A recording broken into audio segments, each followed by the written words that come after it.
طيب خلصنا كده الصبح وجبة الفطار، خدنا اللي احنا نفسنا فيه. دلوقتي رايحين العزومة اللي احنا رايحينها، هنعمل ايه؟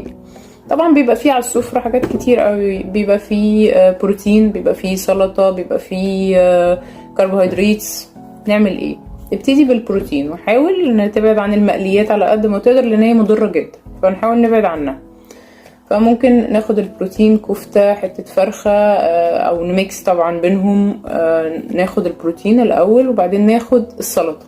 نحاول نبعد عن السلطات اللي فيها مايونيز وصوصات وكده لانه دي هتعتبر من السكريات، لو كلناها هنشيل حاجة من الحاجات اللي جاية اللي هنقول عليها. فيبقى كده البروتين سلطة، نحاول تبقى من غير صوص خالص او دريسنج او الحاجات دي. طيب في رز، في محشي، في ورق عنب، في دول اللي هنتكلم عنهم، دول الفئة. ممكن ناخد 5 معالق